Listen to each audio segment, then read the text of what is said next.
Welcome back to Get Tactical. It's your boy, DZ. Thank y'all for tuning in, man. Appreciate it. All right, y'all, real quick, man. You already know by the title of the video what we're talking about today. The Mossberg Shockwave, okay? Chambered in 12 gauge. Right away, let me go ahead and show you guys that she is empty. You see? Nothing in there, right? She's empty. She's clear. Real quick, before we jump into the video, if you haven't done so already, go ahead and hit that subscribe button, okay? And also, while you're at it, go ahead and share it. Tell your friends and tell your mama, okay? Also, man, I'm gonna need you to do one more thing. Go ahead and drop a like on this thing, okay? Each like, each comment, every time you guys engage with me, it helps to get this video into YouTube's algorithm. That way it can be pushed out there to the right people, and it's only gonna help the video, boom, go up. That's one way where you guys can show your support for free. All right, so let's get it. All right, y'all, so right away, I'm gonna go ahead and explain some of the features about this 590. This one is a 12 gauge, right? Mossberg did come out with 3 versions of this. They did the 20 gauge, the 410, and this is the 12, okay?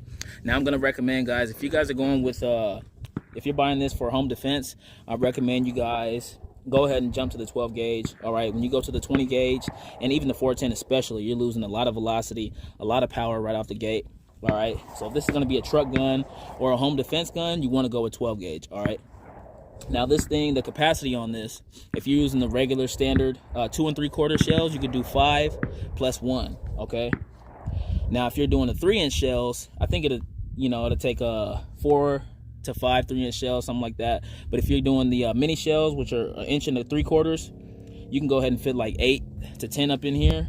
But just one thing I want to remind you guys, if you get those mini shells, you need that small little adapter piece that plugs right in there, you know, just to take up the extra space, so that way when you go to rack it, your mini shell won't fly out or it won't jam as it goes into the chamber. All right, so right away, let me go ahead and tell you guys, a lot of you people may know, but for those of you that don't, this is considered a firearm. All right, it's not a shotgun, okay? The reason why it's not a shotgun is because the overall length is 26 inches, right? I'm not going to go into a whole bunch of details and specifics about it, but basically it's not long enough to be considered a shotgun. So when you go and buy this, you're going to have something different on your 4473, right? It's going to say firearm or other, something like that, which means you got to be 21 and over to buy this, okay? You can't, it's not a regular shotgun, so you got to be 21. That is a downside, but the plus side to having something like this is that it's legal in all states because it is considered a firearm. All right, y'all, so another cool feature about this firearm, if I call it a shotgun, don't tear me up too bad in the comments, all right? It's just force of a habit. But one cool thing about having a shotgun is because of this Raptor grip right here, okay? Now, I don't know if you guys have seen the regular cruiser or, you know, the regular, I think they call it cruiser, but the Mossberg 500, which I do have right here, right? Let's go ahead and compare those real quick. As you can see, right off the bat, the cruiser is a little bit longer. Go ahead and fix that camera for you. The cruiser is a little bit longer with the barrel size and even back here. So, but one thing that I liked about this Raptor grip over the Mossberg 500, it's more specifically in the web of your hand, right? When you're shooting bird shot, stuff like that, no problem, right? But when you go anything higher, you go to buckshot, you go to slugs, stuff like that, it really starts to tear up this web of your hand right here. I know I'm ashy, don't be talking shit, but anyway, yeah, when you go anything higher than that, it starts tearing up the web. That shit kind of hurts. Let me go ahead and show you. She is empty, right? But one cool thing I do like about this Mossberg 500 that I have is that it's got that heat shield, but you could also do that to your Shockwave. And another disadvantage that I don't like about this is that it's heavy. Now I'm strong, as you guys can see, it's starting to wobble a little bit in my hands. I don't even have it extended all the way, but you know, it's a little bit heavier. The Shockwave is a lot lighter, one-handed, no problem. All right, so when I was talking about the Raptor grips, okay, the Raptor grip, right, as you can see when I hold it, when I get a full grip on it, the grip goes through the hand, right?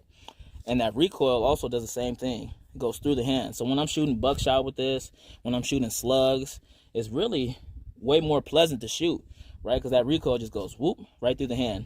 And I can have it on the hip when I'm firing, you know, no biggie.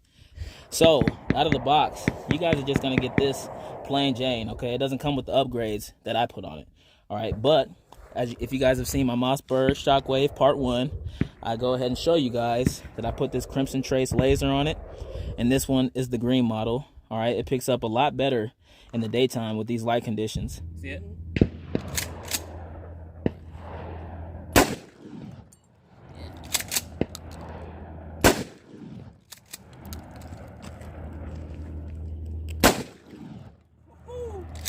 It's a hot load.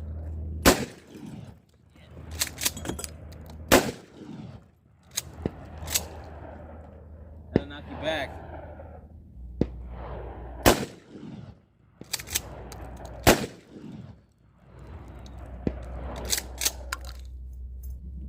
See if we can knock a hole right there.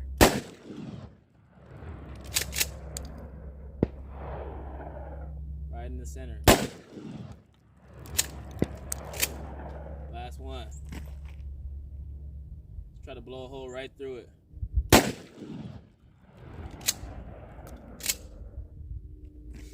And I also put this side saddle on, okay?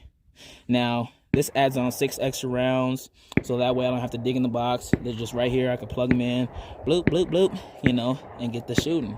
Get the rocking how you really want to, all right? Now, I have seen some Mossberg Shockwaves that doesn't come with this grip on the front. This thing, you know, just so it doesn't fly out of your hands, you know, but they do have other upgrades as well. This gun has a lot of upgrades, so definitely check them out if you're looking for something like this, right? Overall, guys, I think that laser, when you have it sighted in perfectly, it definitely helps because you could just come right from the hip. So right here, you got a safety, which is right above the handle. All you got to do is just reach up. When you guys see the red, I don't know if you can see that, but when you see the red, that means it's ready to fire. You don't see the red, it's not ready to fire, all right? So let's say you have a shell stuck in here, right? And you want it to release it without firing it, right?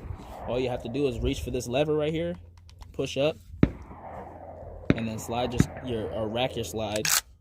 Boom, shell fly out, and you can make it safe. You can make it clear. All right, guys, so like I was saying, one cool advantage about having this Shockwave with the laser on it is that way you don't have to come all the way up here to get that front bead. You can just come right from the hip, spray and pray. That's it, just come right from the hip, boom, boom, boom. You know, that's one main reason why I did this, you know, because if it's a home defense, right, you're at your house at night, so why not have a laser on? You can see at night, you know, where the laser's pointing, that's where you're gonna hit. Versus the 590 or the 500, I'm gonna show you really quick. The 500, you'd have to bring it all the way up here to the bead, and you see where this is? It's right in front of my face, right? And I don't wanna be on America's Funniest Home Videos with a shotty hitting me right in the face. Or you guys have seen it on YouTube, Instagram, right? People shooting their shotguns like this, and if you got something hot, like a slug, or you know, a magnum load, something like that, it's gonna come flying back. And I don't want this to hit me in my face, you know what I mean? I know I'm handsome, but I ain't trying to fuck that up, all right? So that's why I got that 590, so I can come right from the hip. Boom. More specifically, that's why I got the laser, right? Check it out, y'all. All right, y'all, so overall, I enjoy shooting my Mossberg Shockwave. With the upgrades and everything that I have on it, so far, I'll give it an 8 out of 10, okay? Now, I will say, if you plan on buying this thing and you're keeping it plain Jane, no upgrades, then I'm gonna drop that rating down to like a 6.5 out of 10, okay? The main reason why I say that, right, is because when you shoot this thing without the laser, you have to bring it up to the bead, okay? You can hip shoot it if you want to, but you're not gonna be that accurate, okay? You gotta bring this thing up here to really aim and see what you're shooting at, okay? And if you're shooting buckshot, slugs, anything high velocity, all that recoil is gonna come back into your face. And you don't wanna be on Instagram on a highlight reel, right? For that shit hitting you in the face, all right? That laser gives you that nice hip shooting, right? And you can spray and pray, like I said, like I've been saying. So plain Jane, 6 out of 10, all right? 6.5 really. One thing I will say, if you're looking for upgrades for your Shockwave, definitely the first thing you should get would be that laser saddle, okay? So that way you can see what you're hitting at, line it up. You really don't have to bring it up here, right, and risk knocking out your teeth, nothing like that. But overall, man, I'm enjoying shooting my thing. I plan on adding more upgrades to it, so go ahead and stay tuned. If you haven't done so already, go ahead and subscribe. That way you guys can get notified of new videos and new events coming to the channel, okay? And that's it, y'all, man. Y'all know my motto, man. Stay strapped to get clapped. And if you have to, get tactical.